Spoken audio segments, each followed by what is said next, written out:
வணக்கம் நேயர்களே, உங்கள் அபிமான ஊருக்குள்ள பேசிக்கிறாங்க நிகழ்ச்சிக்கு வருக வருக என வரவேற்கிறேன். இந்த நிகழ்ச்சியை உங்களுக்கு தொகுத்து வழங்குவது உங்கள் அன்பு நண்பன் ஈஸ்டர். டேய், அப்போ நான் வெட்டிக்கா உட்காந்துருக்கேன் மவனை.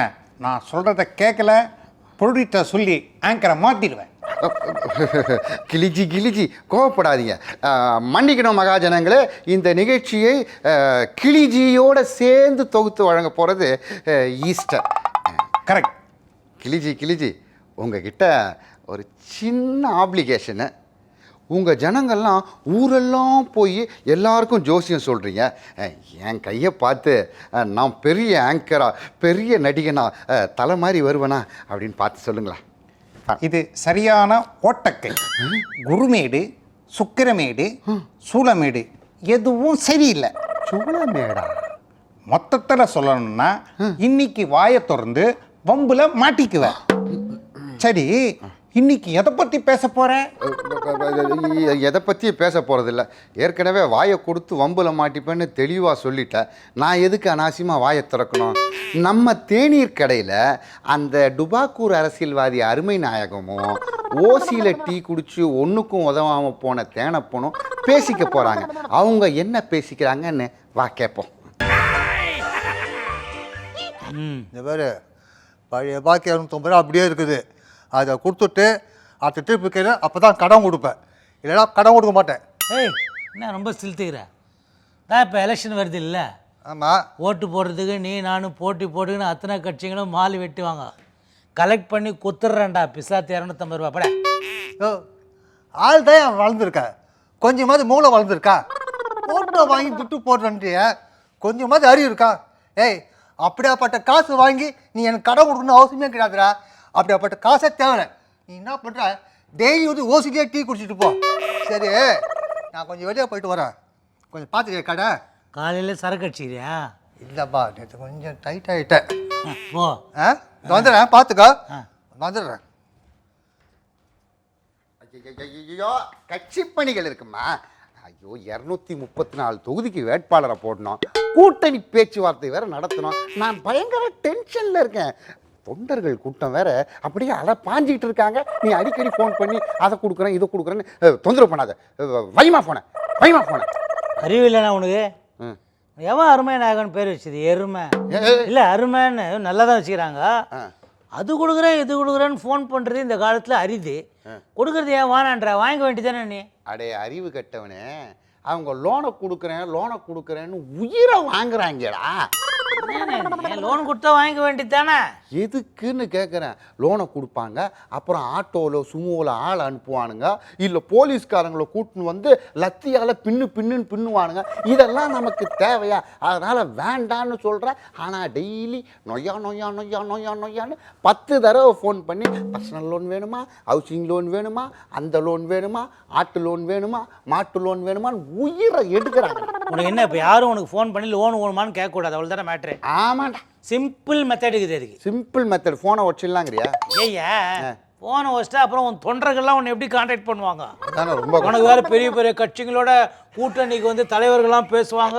ஆமாம், தலைவர்கள் வந்து கான்டாக்ட் பண்ணுறது கஷ்டப்படக்கூடாது இல்லை? ஈஸியான வேஸ்ட் சொல்லித்தரேன். சொல்லு. அடுத்த தடவை எதனா ஃபோன் பண்ணி உங்ககிட்ட கேட்கும்ல, உங்களுக்கு லோன் வேணுமா அப்படின்னு. சரி, வேணும்னு சொல்லு. டேய், நான் வேணாங்கிற, நீ வேணும்னு சொல்லுங்கிற. ஐயா, அவசரப்படாத. Do you want any personal loan கேட்கும்ல? Yes, I want loan சொல்லு. Yes, I want loan. அப்புறம் அடுத்தது என்ன கேட்கும்? What's your nameனு கேட்கும். அருமை நாயகன்னா அழிச்சுன்னு சொல்ல வேண்டியதுதான். ஐயா, அங்கே தான் தப்பு பண்ணுற. என்ன? உன் பேர் என்னன்னு கேட்டோன்னே விஜய் மல்லையான்னு சொல்லு. தப்புன்னு ஃபோன் கட் ஆகிடும் பாரு. அதுக்கப்புறம் ஒரு பையன் உனக்கு ஃபோன் பண்ண மாட்டான். எந்த பேங்க்ல இருந்துமே பண்ண மாட்டாங்க போல இருக்கு. ஐயையோ ஆனந்தமே நெஞ்சுக்குள்ளே ஆரம்பமே 100 கோடி. விஜய் மல்லையானோட தான் எனக்கு ஒன்று ஞாபகம் வருது. இந்த மது விலக்கு கொள்கை அதுதான் இந்த தேர்தலில் மெயின் பாயிண்டாக இருக்கும்னு ஊருக்குள்ளே பேசிக்கிறாங்க. நீ என்ன நினைக்கிற? ஆமாம். எப்பவுமே எந்த எலெக்ஷன்லையுமே ஒரு தலையாய பிரச்சனைன்னு ஒன்று இருக்கும். ஆமாம், அதை டீல் பண்ணி தான் அந்த எலெக்ஷனை வந்து மூவே ஆகும். அது மாதிரி இந்த எலெக்ஷனில் இந்த மது விலக்குன்றது ஒரு பெரிய இஷ்யூ தான். அது ஆனால் அதுக்கு முதல்ல குரல் கொடுத்தது பாமக தான். ஆமாம் ஆமாம். பாமகவோட முதலமைச்சர் வேட்பாளர் அன்புமணி அவர்கள் என்ன சொல்கிறாங்கன்னா, நாங்கள் ஆட்சிக்கு வந்து கோட்டையில் உட்கார்ந்தவுடன் போடுகின்ற முதல் கையெழுத்து மதுவிலக்குக்கு தான்ங்கிறாரு. ஆனால் ஏற்கனவே டெல்லியில் இவர் போட்ட முதல் கையெழுத்தினால நிறைய கேஸு சிக்கல்ல மாட்டிக்கிறாங்கன்னு நீ சொல்றியா? முத்தரசன் சொல்றாரு, ஊரில் பேசிக்கிறாங்க. ஓ, அப்போ ஏற்கனவே முதல் கையெழுத்தை போட்டுட்டாருங்கிறியா? இது ரெண்டாவது கையெழுத்து. எஸ். சரி, அந்த சிக்கலை விடு. நம்ம திராவிட முன்னேற்ற கழக பொருளாளர் ஸ்டாலின் அவர்கள் இருக்காங்களே, அவங்க என்ன சொல்கிறாங்க? நாங்கள் ஆட்சிக்கு வந்தால் கலைஞர் அவர்கள் போடும் முதல் கையெழுத்தே மது விலக்குக்கு தான்றாங்களே. ஆனாடா, மது விலக்கு கூடவே கூடாது, மதுக்கடைகள் திறந்தே இருக்க வேண்டும் அப்படின்னு ஒரு போராளி கிளம்பியிருக்காங்க. யாரு யாரு யாரு? மது குடிப்போர் சங்கம். ஓ, அவங்க என்ன சொல்றாங்க? இந்த மது விலக்கு அப்படி இப்படின்னு பேசுனீங்கன்னா எங்க இயக்கத்தோட ஆதரவு உங்களுக்கு கிடையவே கிடையாது. தமிழ்நாட்டில் 7.5 கோடி மக்கள்ல 1.5 கோடி பேர் எங்க சங்கத்துல உறுப்பினரா இருக்காங்க. ஓ ஓ ஓ, பிரமாதமான சங்கமாகுது இது. இப்போ நீ எந்த கட்சி? நீ மது விலக்கு வேணும்னு என் பொண்டாட்டி பிள்ளைங்கள்லாம் சொல்றாங்க. ஆனா அமைச்சர் நத்தம் விஸ்வநாதன் அவர்கள் சொன்ன மாதிரி அதை அமல்படுத்துறதுல தான் நைட்டான லேசா சிக்கல் நடுக்காகுதுல்ல. இந்த நடுக்கமான விஷயத்தை பற்றி நம்ம நைட்டு பேச வேண்டிய இடத்துல பேசுவோம். ஏய், ஒரு முக்கியமான ஆனால் ஆச்சரியமான அதிர்ச்சிகரமான ஒரு தகவல் ஒன்று. என்ன? நம்ம மூத்த தலைவர் இருக்காரு கலைஞர், 60 வருஷமா அவரை சுற்றி தான் தமிழக அரசியலே நவுந்துட்டு இருக்கு. ஆமா. டபால்னு மாவட்ட செயலாளர் கூட்டம் முடிஞ்ச உடனே ஒரு வார்த்தையை தூக்கி போட்டார் பாரு, பகீர்னு ஆயிடுச்சு. என்ன? தேமுதிக எங்களுடன் கூட்டணிக்கு வரும். அதான் இல்லைன்னு சொல்லிட்டாரா? பால் நழுவுனது பழத்துல உழாதது, சி, பழம் நழுவுனது பாலில் உழாதது, அப்புறம் செரி பழம் ஐஸ்கிரீமு தூக்கி போடுறது கடிச்சு துப்புறது, இதெல்லாம் பழைய கதை. ஆனால் தலைவர் புதுசா தேமுதிக கூட கூட்டணி பேச்சுவார்த்தை நடந்து கொண்டிருக்கிறது அப்படின்னு அறிக்கை கொடுக்குறாரு.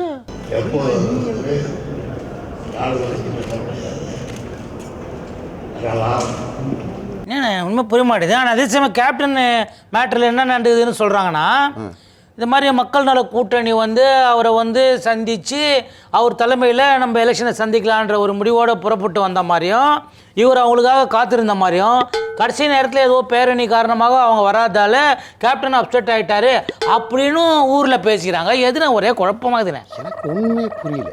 கேப்டனும் அப்செட்டாக இருக்கார், கலைஞரும் அப்செட்டாக இருக்கார், மக்கள் நல கூட்டணியும் அப்செட்டாக இருக்காங்க, பாஜகவும் அப்செட்டாக இருக்காங்க.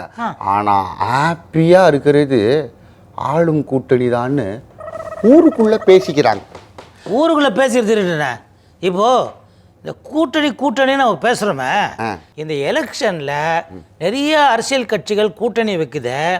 என்ன கொள்கை இருக்குது எனக்கு புரியவே இல்லைண்ணே. டேய், கட்சி ஆரம்பிக்கிறது கொள்கை இருந்தால் தானே கூட்டணி வைக்கிறது கொள்கை இருக்கணும். அந்த காலத்தில் காங்கிரஸ் ஆரம்பித்தாங்க.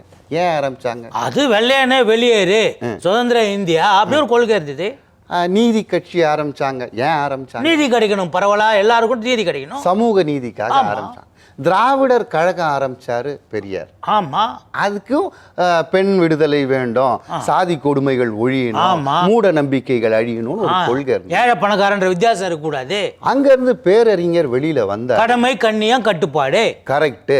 வெறும் பேச்சளவுலே இருக்கக்கூடாது, தேர்தல் அரசியலில் புகுந்து ஆட்சிக்கு வந்தாதான் நம்ம கொள்கையெல்லாம் வந்து செயல்படுத்த முடியும், மக்களுக்கு கொண்டு போய் சேர்க்க முடியும்னு அவர் ஒரு கொள்கையோட வந்தார். அதே மாதிரி தான் பெருந்தலைவர் காமராஜர் இலவச மதிய உணவு, இலவச பள்ளிக்கூடம், படிப்பு, ஏழைகள் அப்படின்னு அப்பெல்லாம் தலைவர்கள் கொள்கையோடு இருந்தாங்க. ஆனால் இன்னைக்கு நீ எந்த டிவி ஏடு, எந்த தலைவர்கிட்ட மைக்க நீட்டினாலும் கூட்டணிக்கு கொள்கை தேவையில்லைன்றாங்க.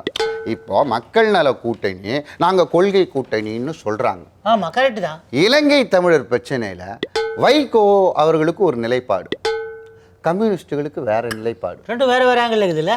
ஆமாம். சாதிய கொடுமை வன்கொடுமை சட்டம் கொண்டு வரதுல அண்ணன் திருமா அவர்களுக்கு ஒரு நிலைப்பாடு, ஐயா ஜி ராமகிருஷ்ணனுக்கும் ஐயா முத்தரசனுக்கும் வேற நிலைப்பாடு. கரெக்ட், முறிக்கிறாங்க அங்கே. ஆனால் அவங்களும் கொள்கை கூட்டணி தான் சொல்கிறாங்க. ஆமாம். திமுகவும் தேமுதிகவும் கொள்கையே இல்லாமல் எப்படி சேர்றாங்கன்னு அதிகமாக கேள்வி கேட்குறதும் அவங்க தான். ஆமாம். சரி, அதெல்லாம் அவங்க சொந்த கருத்து அப்படின்னு ஊருக்குள்ளே பேசிக்கிறாங்க. இப்போது அதுலேயே ஒரு சின்ன கன்ஃபியூஷன் இருக்குது பாரு. என்ன இப்போ கன்ஃபியூஷன்? ஒரு இன்டர்வியூலையும் சரி, ஒரு மேடை பிரசங்கத்துலேயும் சரி, இப்போ அரசியல் தலைவர்லாம் பேசும்போது ஏதாவது ஒரு மேட்ரு வந்து நம்ம ரிப்போர்ட்டர்ஸ் கேட்டாங்கன்னா அது வந்து கட்சி கருத்து இல்லை, இது சொந்த கருத்து இப்படின்னு மாற்றி மாற்றி அறிக்கை விட்றாங்கல்ல. இதை கட்சி கருத்துனா என்ன, சொந்த கருத்துனா என்ன? அரசியல்ல உனக்கு அரிச்சுவடி கூட தெரியல, நான் கத்துத்தரேன். தெரிஞ்சிருந்தா உனக்கு சிஸ்டனாக இருப்பேன் நான். அகில உலக அரசியல் தலைவன் அருமை நாயகத்தை அனாவசியமா வந்து அலம்பல் பண்ணான். நான் சொல்றத நல்லா கேட்டுக்கோ. கட்சி கருத்து, சொந்த கருத்து. இப்போ கொஞ்ச நாளைக்கு முன்னால ட்விட்டர்ல நம்ம சுப்பிரமணியன் சாமி இருந்தாரு, அவர் ஒரு ஸ்டேட்டஸ் போடுறாரு, திமுகவுடன் பாஜக கூட்டணி அமைத்து ஆட்சியை அமைக்கும் அப்படின்னாரு. அது நடந்து இருந்தா கட்சி கருத்து, ஓகே. நடக்கல, அதனால சொந்த கருத்து. ஓ. இப்போ அதே பாஜகல எச்சி ராஜா என்ன சொல்றார், தேமுதிகவை தூக்கி எறிந்து விட்டோம் அப்படின்றார். இப்போ பிரகாஷ், நான் சொல்றேன், இப்போ பிரகாஷ் ஜவடேகர் வந்து அது ஒருவேளை அந்த கூட்டணி அமைஞ்சிடுச்சுன்னா அது அவருடைய சொந்த கருத்து, கூட்டணி அமையலைன்னா கட்சி கருத்து. ஓகே. இதே மாதிரி தான் துரைமுருகன் ஐஸ்கிரீமு செர்ரி பழம் அப்படின்னு ஒரு ஓமையை சொன்னாரு. செர்ரி பழம் வந்துருச்சுன்னா சொந்த கருத்து, செரி வராம வெறும் ஐஸ்கிரீம் தனியா நின்னுதுன்னா அது கட்சி கருத்து. ஆக இந்த சொந்த கருத்து, கட்சி கருத்து, கூட்டணி கருத்து, ஆளுக்கு கருத்து சொல்ல ஆரம்பிச்சுட்டாங்க. எனக்கு மண்டை கிறுக்கிறுன்னு லேசா சுத்துதுறா. சரி, என்ன பண்ணலாம்னு சொல்லு. டேய், ஒரு முக்கியமான சந்தோஷமான விஷயத்த சொல்ல மறந்துட்டேன். ஓட்டு போட்டா 1 லட்சம் ரூபா தராங்க. கிளம்பு வா, போலாம். எந்த கட்சி? டேய், அது இங்க இல்லடா, ரொம்ப தூரத்துல தராங்கடா. ரொம்ப தூரம்னா அங்கே அமெரிக்காலையா? திருவனந்தபுரத்துல தராங்க. திருவனந்தபுரம் எங்கே இருக்குது? போய் என்ன, எந்த கட்சிண்ணே இவ்வளோ பணம் தெரியுது? மலையாளம் கற்றுக்கலாண்ணே, தப்பு இல்லைண்ணே. டேய், ஓட்டு போடுறதுக்கு மலையாளம் எதுக்கு? கை நாட்டு தான், நம்ம போட்டு வந்துடலாம். ஆனா திருவனந்தபுரத்துல ஓட்டுக்கு 1 லட்சம் ரூபா தரது தேர்தல் கமிஷன். உள்ளகளை தூக்கி வச்சிட போறாங்க. தப்பா எதனா பேசாத நீ பாட்டாக்க. அடே விஷயத்தை புரிஞ்சுக்கடா. மக்கள்லாம் ஓட்டு போட வரணும், அவங்களெல்லாம் உற்சாகப்படுத்தணும்னு யார் யார் ஓட்டு போடுறாங்களோ அவங்கள ஒரு அதிர்ஷ்டசாலியை தேர்ந்தெடுத்து 1 லட்சம் ரூபா தரதா தேர்தல் கமிஷன் அறிவிச்சிருக்கு. இப்போ இதுக்கெல்லாம் கூட ஒரு கிளுகிழுப்பு தேவைப்படுதுல மக்களை ஓட்டு போட வர வைக்கிறதுக்கு. ஓட்டு போட கூட்டுட்டு வர்றதுக்கே 1 லட்சம் ரூபா கொடுக்க வேண்டியிருக்கு. நான் என்ன கேட்குறேன்னா, எனக்கு என்ன டவுட்டுன்னா, தேர்தல் கமிஷன் அவ்வளவு அதிகாரம் இருக்கிற நீங்களே மக்களை ஓட்டு போட அழைச்சிட்டு வர்றதுக்கு 1 லட்சம் ரூபா கொடுக்குறீங்க, ப்ரைஸ் கொடுக்குறீங்க. நாங்கள் ஏதோ ஏழை கட்சிங்க ஆளுக்கு 5000 2000 கொடுத்தா கேஸ் போடுறீங்களா? இது நியாயமா அப்படின்னு நீ சொல்றியா? ஊருக்குள்ள பேசிக்கிறாங்க. ஏன்னா இந்த அரசியல் நிலவரம் பேசி தொண்டை தண்ணி வத்தி போச்சு. டீ குடிக்கலான்னு பார்த்தா இந்த ஒல்லி டைனாசர் வேற காணும், எங்கே போனானே தெரியலையே அவன். வந்துட்டான். டேய், டீ போடுறா. சரி, கிளம்பு. எதுக்குண்ணா, நீங்கள் 2 பேரும் இங்கே வெட்டியாக பேசுறதுனால உங்கள் பொண்டாட்டிங்க பொறுப்பு இல்லாமல் சினிமா ட்ராமா ஹோட்டல்னு ஊர் சுற்றுறாங்கன்னு நான் சொல்ல, ஊரில் பேசிக்கிறாங்க. நேயர்களே, நிகழ்ச்சியை முடிக்கிறதுக்கு முன்னால் இப்போ வரப்போகிறது parrot punch. Come on, start parrot. பல கட்சியில் நேர்காணல் நடக்குது. ஒரு கட்சியில் எத்தனை சி கொடுப்பீங்கன்னு கேட்குறாங்க. இன்னொரு இடத்துல நீங்கள் ஜி டைமில் வந்தீங்களா, ஜா டைமில் வந்தீங்களா, ஜே டைமில் வந்தீங்களான்னு கேட்குறாங்க. நேர்காணலுக்கு வந்தவங்க நில குலைஞ்சு போயிருக்காங்க. இது என்ன ஜி ஜா ஜே ஜில் ஜங் ஜக்கு மாதிரி ஒரே கன்ஃபியூஷனாக இருக்குதே. கவலையே படாதீங்க, அது என்னன்னு நாளைக்கு உங்களுக்கு சொல்கிறேன். அதுவரை உங்களிடமிருந்து விடைபெறுவது கிளி ஜி அண்ட் ஈஸ்டர் ஜி. ஆக மொத்தம் 2G.